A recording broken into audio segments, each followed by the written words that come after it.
गौतम बुद्ध कौशांबी नगर में रह रहे थे। वहां की रानी गौतम बुद्ध का अलग अलग तरीकों से अपमान करती थी। रानी ने अपने कुछ लोग बुद्ध को अपमानित करने के लिए और परेशान करने के लिए उनके पीछे लगा दिए थे।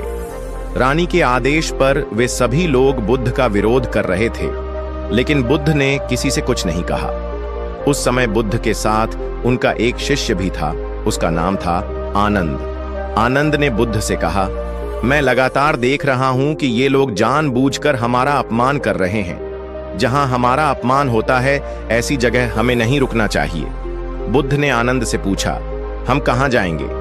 आनंद ने कहा, किसी और जगह चले जाएंगे जहां ऐसे लोग ना हो। बुद्ध बोले, अगर वहां भी ऐसी ही परेशानियों बनी तो फिर कहां जाएंगे और हम कब तक भागते रहेंगे?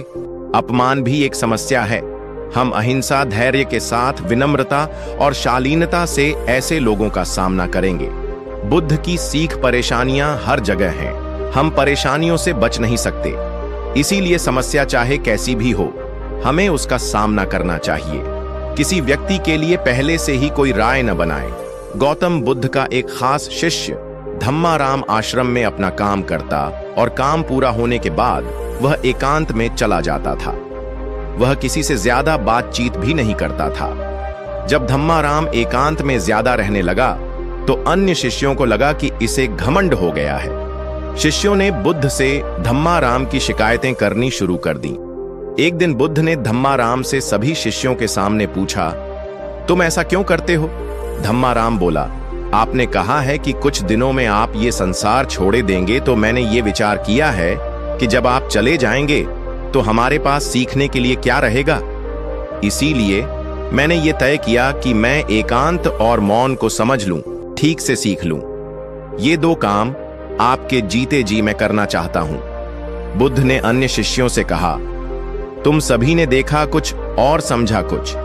तुम्हारी आदत है कि तुम दूसरों की बुराई करते हो, इसीलिए तुम सभी ने धम्माराम की अच्छी बात को भी गलत रूप में लिया। बुद्ध की सीख, हमें किसी व्यक्ति को ठीक से जाने बिना उसके बारे में कोई राय नहीं बनानी चाहिए। अगर कोई अच्छी बात सीखना चाहते हैं तो घमंड छोड़ दें। एक दिन बुद्ध के शिष्य आनंद ने पूछा, आप प्रवचन देते समय ऊंचे स्थान पर बैठते हैं और सुनने वाले नीचे बैठते हैं, ऐसा क्यों? बुद्ध ने आनंद से कहा, एक बात बताओ, क्या तुमने कभी किसी झरने से पानी पिया है?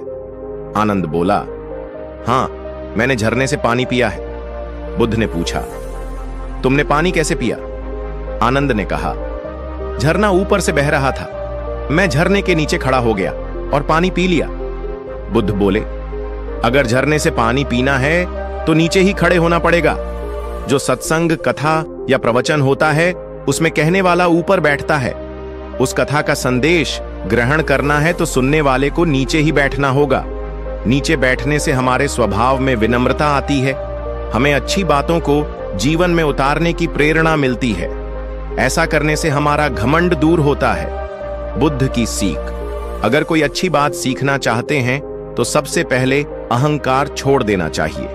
इसके बाद विनम्रता के साथ ही अच्छी बातों को जीवन में उतारा जा सकता है।